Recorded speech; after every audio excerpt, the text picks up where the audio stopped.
बिस्मिल्लाहिर्रहमानिर्रहीम। अस्सलाम वालेकुम वीवर्स, कैसे हैं आप सब। मुझे उम्मीद है कि आप सब खैरियत से होंगे। अल्लाह ताला आप सबको अपने घरों में खुश, आबाद और सेहतमंद रखे, आमीन। मैं आपको अपने किचन में वेलकम करती हूँ, खुश आमदीद कहती हूँ। मैं आज आपके साथ बहुत ही मज़ेदार और यूनिक आलू बुखारा कढ़ाई गोश्त की रेसिपी शेयर करने जा रही हूँ। आपसे रिक्वेस्ट है कि मेरी इस रेसिपी को आखिर तक देखिएगा, इसे मिस ना कीजिएगा। तो चलते हैं आलू बुखारा कढ़ाई गोश्त की रेसिपी स्टार्ट करते हैं। आलू बुखारा कढ़ाई गोश्त बनाने के लिए हमें तकरीबन 1.5 किलो गोश्त चाहिए, जो कि मैंने मटन का लिया है। 6 अदद अगर प्याज का साइज़ बड़ा हो तो आप 4 अदद भी प्याज ले सकते हैं। 3 अदद टमाटर मीडियम साइज़ के, 6 से 7 हरी मिर्चें, जिसमें से कुछ हम गोश्त में पकाते वक्त डालेंगे और कुछ को गार्निश के लिए रखेंगे। अगर मिर्चें ज़्यादा तीखी हैं तो आप कम भी डाल सकते हैं। 1 कप ऑयल या घी का, अगर गोश्त ज़्यादा चर्बी वाला हो तो 1 कप ऑयल डालें, वरना आप 1.5 कप भी डाल सकते हैं। 2 खाने के चम्मच लहसुन का पेस्ट, नमक हस्बे ज़ायक़ा, लाल मिर्च पाउडर 1 खाने का चम्मच। आलू बुखारे तकरीबन 16 अदद, अगर आपको ज़्यादा पसंद है तो आप थोड़े से ज़्यादा भी डाल सकते हैं। इन आलू बुखारों को आप थोड़ा सा धो के और इसमें पानी डाल के रख दें ताकि ये थोड़े से नरम हो जाएं। फिर इस आलू बुखारों को पानी के साथ ही हम गोश्त में डालेंगे।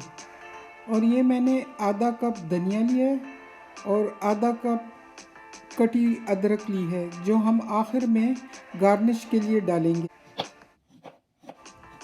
अब ये कुछ हरी मिर्चें मैं गोल गोल काट के रख रही हूँ, जिसको हम खाना पकाते वक्त डालेंगे। और ये कुछ हरी मिर्चें मैं लंबी लंबी काट रही हूँ, जो कि हम गार्निश के लिए यूज़ करेंगे आखिर में।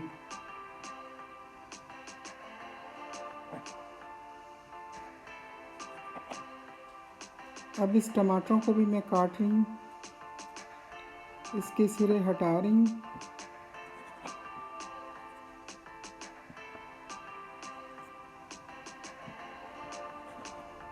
आप भी इसी तरह पहले से काट के रख लें तो आपको आसानी होगी।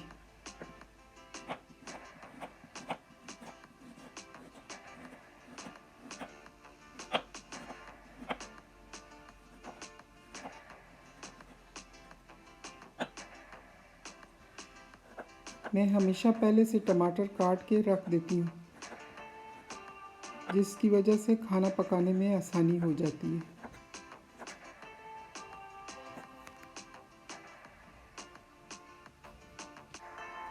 अब कढ़ाई में मैंने ऑयल गरम कर लिया और इसमें अब ये प्याज डाल रही हूँ। इस प्याज को मैं ब्राउन होने तक पकाऊंगी। मैं हमेशा कढ़ाई गोश्त बनाने के लिए नॉन स्टिक का बर्तन यूज़ करती हूँ, चाहे वो कढ़ाई हो या पतीला। इसमें गोश्त नीचे लगता नहीं है। अब इस प्याज को ब्राउन होने तक पकाएंगे। ये प्याज ब्राउन हो चुका है। अब इसमें मैं लहसुन का पेस्ट डाल रही हूँ।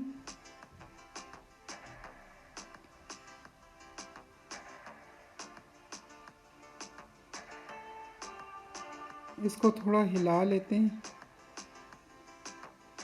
अब ये हरी मिर्चें इसमें मैंने डाल दी हैं, जो कि मैंने गोल काटी हुई थी।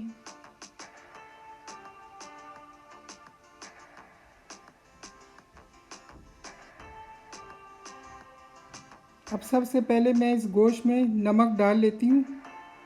मैं हमेशा जब भी गोश्त बनाती हूँ पहले उसमें नमक डाल के मिक्स कर लेती हूँ।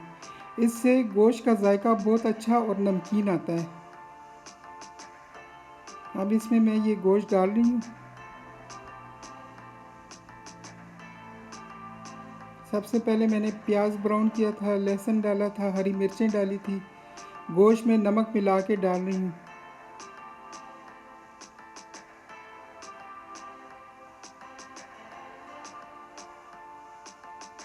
अब इसको थोड़ी देर पकाएंगे।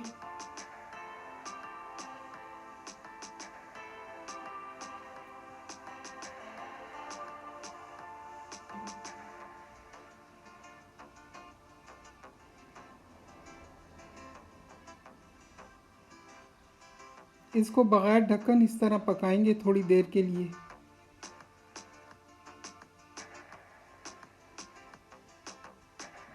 आप भी इसको इसी तरह मिक्स करते जाएं ताकि हर तरफ से ये गोश्त पक जाए।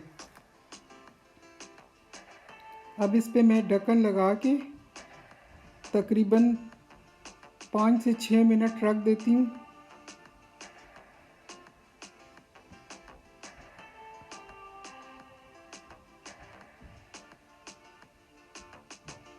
ये अब इसका ढक्कन हटा के इसके ऊपर टमाटर डाल देंगे।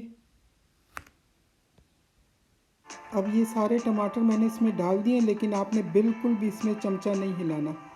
और ये आलू बुखारे भी इसके ऊपर ही डाल दें और इसका पानी भी इसी में डाल दें। और इसके ऊपर अब हम 5 से 6 मिनट्स के लिए ढक्कन लगा के रख देंगे ताकि ये टमाटर गल जाएं।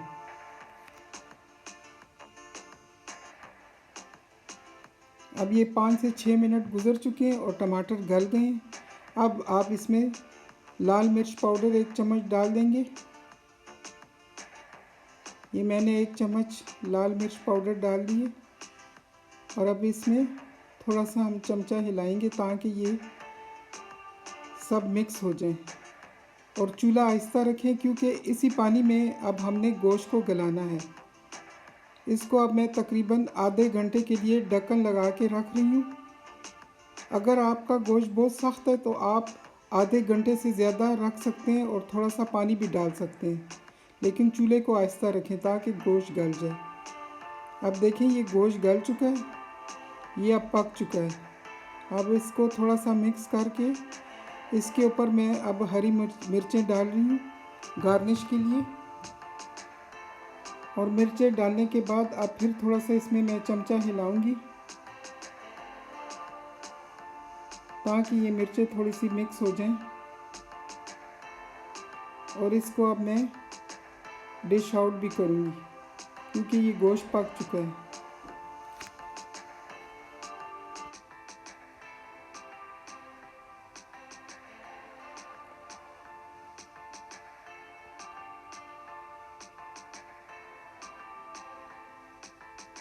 अब इसको मैं डिश आउट कर रही हूँ।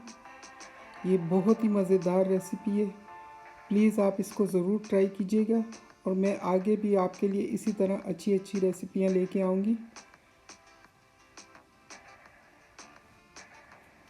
प्लीज़ अगर आपको मेरी ये रेसिपी पसंद आई हो तो आप मेरे चैनल को सब्सक्राइब कीजिएगा, लाइक कीजिएगा, शेयर कीजिएगा और बेल आइकॉन के बटन को प्रेस कर दीजिएगा।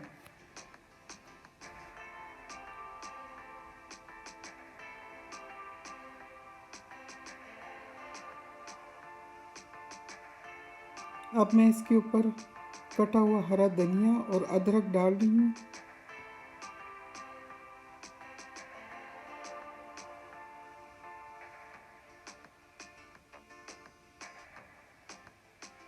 और इसके साथ मैंने घर में ही नान बनाए हुए हैं।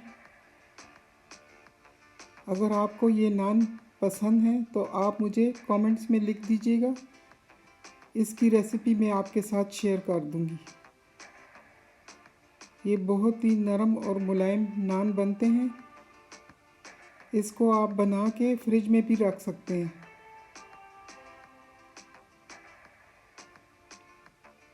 अब मैं आपसे इजाज़त चाहती हूँ। मुझे अपनी दुआओं में याद रखिएगा। अल्लाह हाफ़िज़।